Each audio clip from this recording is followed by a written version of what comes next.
So there was some news yesterday that came out about Tyreek Hill, star wide receiver of the Miami Dolphins.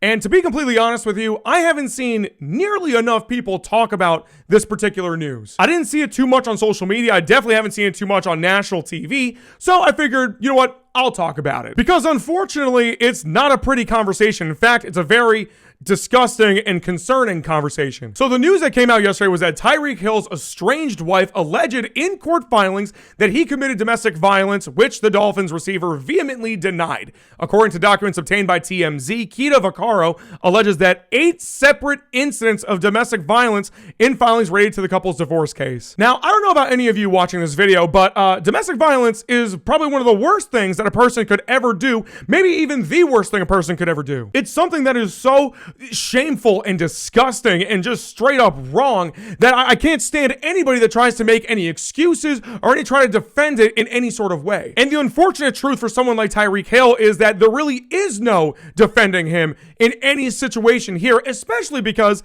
the guy has a very awful track record. Here's an article from CBS kind of summarizing everything to an extent. Tyreek Hill accused of domestic violence, we already know. Hill allegedly became violent with Vaccaro in January 2024, 2 months after they were married, with Vaccaro claiming Hill shoved her to the floor, stood over her, and then ripped off her necklace, causing a cut and a bruise at their guest house in Florida. In total, Vaccaro alleged 8 instances of domestic violence over the course of the last 16 months, with the two splitting in April 2025 after a domestic dispute at their Miami home. Now, remember how I mentioned earlier that he has a track record for this sort of thing?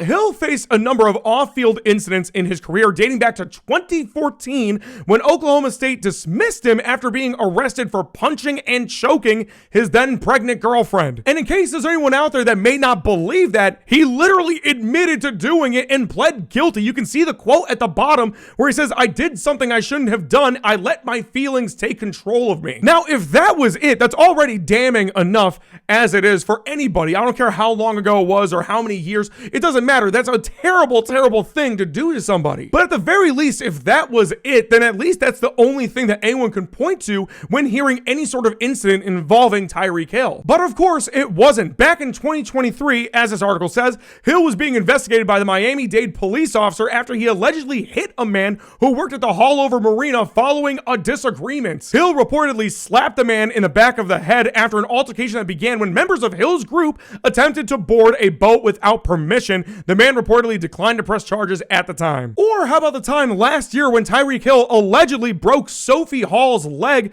after losing at some kind of game? As it says in the article here, the suit itself alleges that Hill forcefully and purposefully pushed her to the ground during a football drill at his mansion last summer. The receiver was humiliated when Hall sent him backward in a friendly football lesson. The lawsuit says resulting in him charging at her violently and with great force. And then lastly, in 2019, there was an investigation that went out against Tyreek Hill for allegedly breaking his 3-year-old's arm. Now, if I remember correctly, there wasn't enough evidence to support this claim and allegation. Therefore, the investigation was dismissed and the NFL let Tyreek come back to the Chiefs. But my point in all of this is that there is a track record with Tyreek Hill being unstable and just frankly doing some horrible stuff. Now, some of it he's admitted to and some of it just wasn't proven. But the fact that there were allegations just is all you need to know. It tells you that Tyreek Hill just isn't the best person out there, and frankly, he's a bit unstable. But what makes this all so much worse for me is the fact that the NFL is probably not going to do anything to Tyreek Hill about this. Even with these court findings, even with these allegations of the past,